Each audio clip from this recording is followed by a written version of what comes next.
సుమన్ గారు, ప్రధానంగా తెలంగాణ ఉద్యమంలో విద్యార్థులు ఇలా ఉద్యమంలో ఉన్నది కానీ, లేకుంటే బీఆర్ఎస్ వెంట నడిచింది కానీ, తెలంగాణ కోసం పోరాడింది కానీ, తెలంగాణ వచ్చేస్తే కొన్ని సందర్భాల్లో ఇంటికో ఉద్యోగం అనే చర్చ కూడా వచ్చింది. అఫ్ కోర్స్ అది ఎక్కడ బీఆర్ఎస్ హామీ కాదనుకోండి.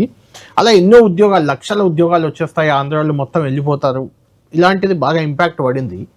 కట్ చేస్తే మీరు పెద్దగా ఉద్యోగాలు ఇవ్వకపోవడం కూడా మీ ఓటమి కారణం అంటే కాదంటారా? అంటే ఆనాడు ఉస్మానియా యూనివర్సిటీలో కూడా బీఆర్ఎస్ అధికారంలో ఉన్నప్పుడు పోలేని పరిస్థితి ఉంది కదా.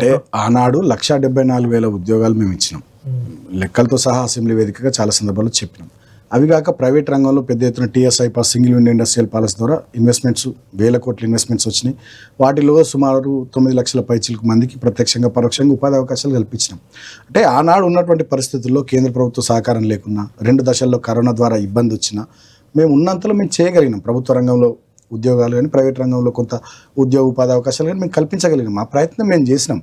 అది కాంగ్రెస్ పార్టీ చేసినటువంటి దుష్ప్రచారం, గ్రూప్ 1 పేపర్ లీక్ అవ్వడం, అంటే కొన్ని అధికారుల తప్పిదాల వల్ల ఆనాడు కొన్ని సంఘటనలు జరిగినాయి. నేను కాదంటే ఇప్పుడు గ్రూప్ 1 పేపర్ లీక్ కావడం కానీ, ఇంటర్ పేపర్కి సంబంధించి అంశం కానీ కొన్ని అధికారుల తప్పిదాలు ఆనాడు జరిగినాయి.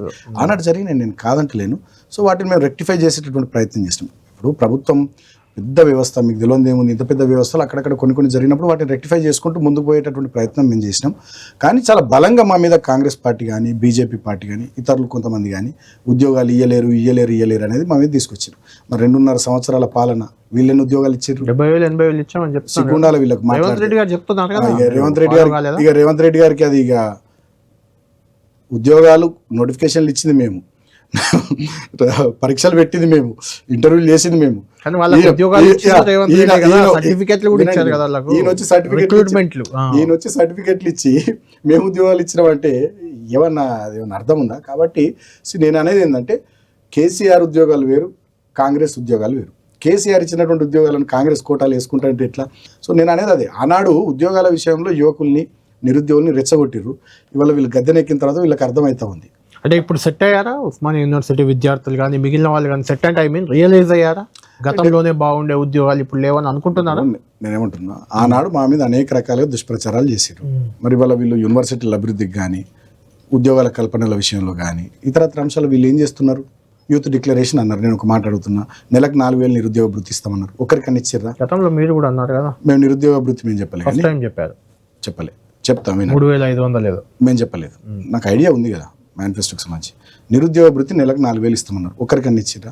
విద్యా భరోసా కార్డు, ఒక్కొక్క విద్యార్థికి 5 లక్షల రూపాయల విద్యా భరోసా కార్డు ఇస్తామన్నారు. ఒకరికన్నా ఇచ్చిర్రా? సంవత్సరంలోనే 2 లక్షల ఉద్యోగాలు అన్నారు. ఇచ్చిర్రా? ఈ ప్రతిసారి లాఠీ చార్జ్, సిటీ లైబ్రరీ కాడ లాఠీ చార్జ్ అయినా, అశోక్ నగర్లో లాఠీ చార్జ్ అయినా నిరుద్యోగుల మీద. సో హెచ్సిలో విద్యార్థుల మీద లాఠీ చార్జ్, ఇంకో యూనివర్సిటీలో లాఠీ చార్జ్. సో ఆనాడు 7వ గ్యారంటీ ప్రజాపాలన, మేము మంచి పాలన అందిస్తామన్నారు.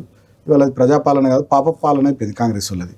అన్ని వర్గాలు దెబ్బతింటున్నారు, రైతాంగం కానీ, నిరుద్యోగులు కానీ, మహిళలు కానీ, విద్యార్థులు కానీ, అందరికీ అన్ని విషయాలు తెలిసి వచ్చినాయి. ఇంకా కొంచెం సమయం ఉంది కాబట్టి అందరూ ఓపిక పడతా ఉన్నారు. డెఫినెట్గా సందర్భం వచ్చినప్పుడు వీళ్ళకి తగిన రీతిలో బుద్ధి చెప్తారు.